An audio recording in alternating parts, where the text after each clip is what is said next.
अभी मैं आपको आत्मा का परिचय प्रजापिता ब्रह्मा कुमारी ईश्वरी विश्वविद्यालय के द्वारा बताई गई शिक्षाओं के आधार पर बताऊंगा। आप शरीर नहीं आत्मा है। यह ज्ञान प्रजापिता ब्रह्मा कुमारी ईश्वरी विश्वविद्यालय में बताया जाता है। उसमें इस चित्र के माध्यम से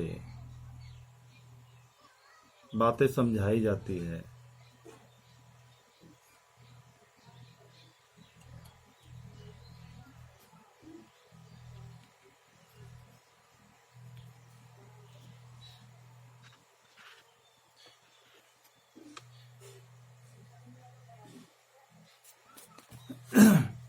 आप चित्र देख रहे हैं।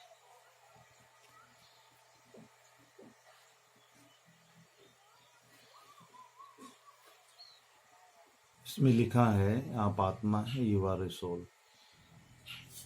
एक तरफ हड्डी मांस का पिंजड़ है और दूसरी तरफ जो है एक जिंदा इंसान है। जो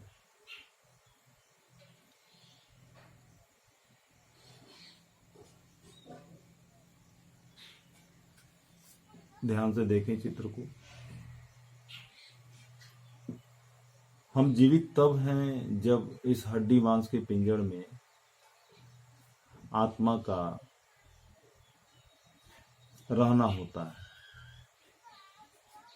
आत्मा जब तक है तब तक ये शरीर जिंदा है, देख रही है, चल रही है, बोल रही है, डोल रही है। आत्मा के निकलने के बाद ये शरीर डेड बॉडी हो जाती है।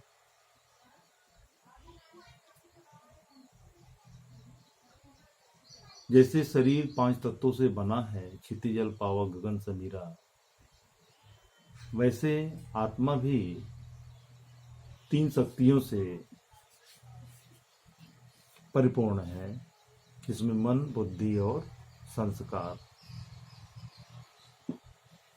मन के द्वारा विचार हमेशा चलता रहता है। बुद्धि के द्वारा निर्णय लिया जाता है।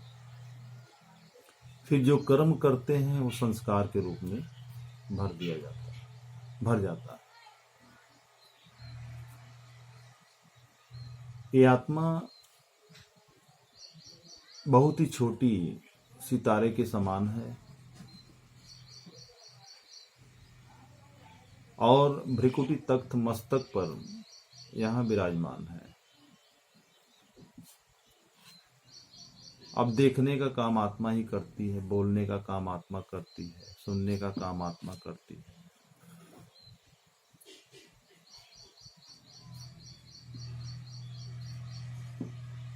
इसमें चित्र में दिखाया है कि गाड़ी है, गाड़ी में ड्राइवर है, तो गाड़ी चल रही है।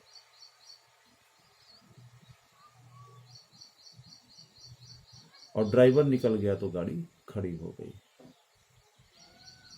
इसी तरह आत्मा का भी उदाहरण शरीर से समझाया जाता है कि आत्मा जब तक शरीर में है तब तक शरीर चल रही है।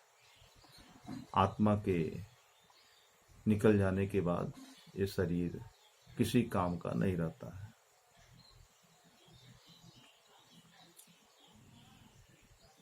तो प्रजापिता ब्रह्मा कुमारी ईश्वरी विश्वविद्यालय के अंदर हम सबको यही पहला पाठ पढ़ाया जाता है, समझाया जाता है और बार बार मन बुद्धि में ये बिठाया जाता है कि I am soul, peaceful soul, मैं शांत स्वरूप आत्मा हूँ।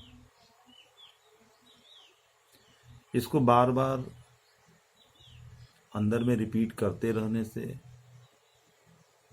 आत्मा के जो संस्कार हैं, आत्मा का जो चित्र चरित्र है, वो धीरे धीरे प्रकट होने लगता है। स्वयं को आत्मा समझना, दूसरों को भी आत्मा देखना। हम सभी आत्मा एक पिता के संतान हैं, आपस में भाई भाई हैं। यह प्रैक्टिस या अभ्यास हमेशा